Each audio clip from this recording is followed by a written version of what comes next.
پیغمبر یشعیا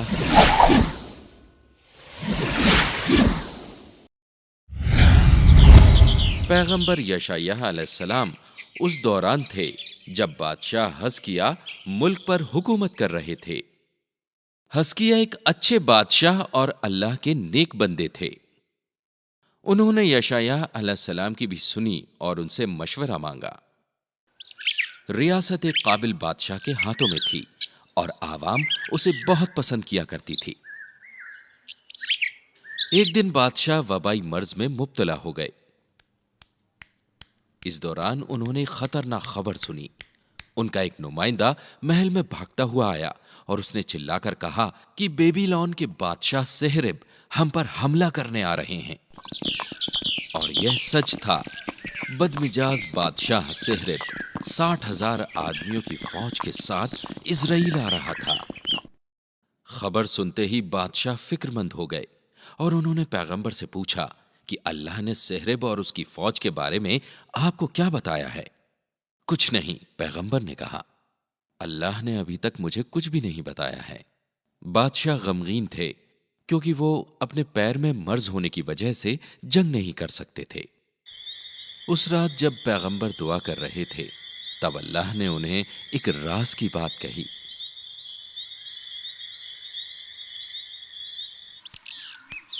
اگلے دن پیغمبر پیغام لے کر بادشاہ سے ملنے گئے۔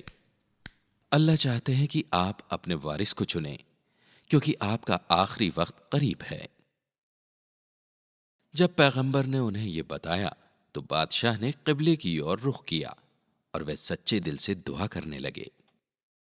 انہوں نے دعا کی کہ اے خداؤں کے خدا، پورے جہاں کے خالق اور مالک، میں جو کرتا ہوں آپ بہتر جانتے ہیں۔ میرے سارے کام اور راز آپ کے سامنے ہیں۔ جب اللہ نے حزقیہ کی سچی دعا سنی تو انہیں اس پر رحم آ گیا۔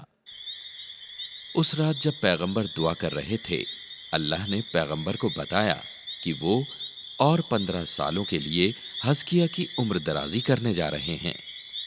اللہ چاہتے تھے کہ وہ انجیر کے پانی کو نکالے اور اسے اپنے پیر میں لگائے۔ انہوں نے یہ بھی بتایا کہ بادشاہ اپنے رقیبوں سے بچ جائیں گے۔ اور اگلے ہی دن پیغمبر نے بادشاہ کو خوشخبری سنائی۔ جب بادشاہ نے اس بارے میں سنا تو وہ بہت خوش ہوئے۔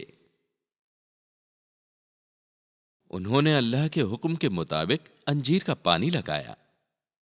یہ کرشمہ تھا۔ زخم یکایک بھر گئے۔ بادشاہ اب خوش تھے۔ انہوں نے کہا کہ یا اللہ، آپ رحمت کرتے ہیں اور پریشان لوگوں کے مسائل کو حل کرتے ہیں۔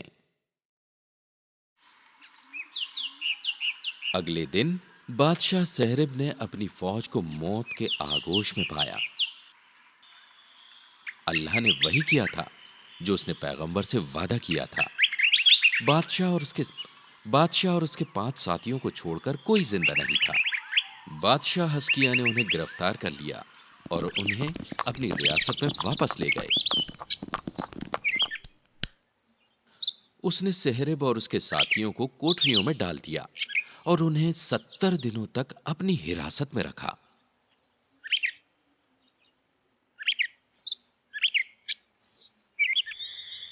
ستر دنوں کے بعد اللہ نے پیغمبر یشعیا علیہ السلام کو سہرب اور ان کے ساتھیوں کو ان کے ملک واپس بھیجنے کو کہا۔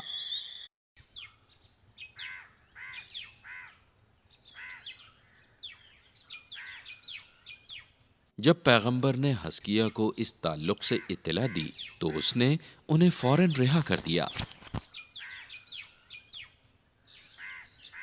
جب سہرب اپنے لوگوں کے پاس لوٹا تو اس نے اپنے وزیروں اور مشورہ کاروں کو جمع کیا۔ اس نے انہیں بتایا کہ کیا ہوا تھا، اس کے فوجیوں کو کیسے مار دیا گیا اور 70 دنوں تک کیسے انہیں پریشان کیا۔ تب تبلیغ کرنے والے اور ان کے جادوگر آگے آئے اور بادشاہ سے کہا، ہم نے آپ کو ان کے اللہ اور ان کے پیغمبر کے بارے میں خبردار کیا تھا لیکن آپ نے سنا نہیں۔ دوسرے نے کہا، وہ ایک ایسا ملک ہے جسے کوئی نہیں مٹا سکتا۔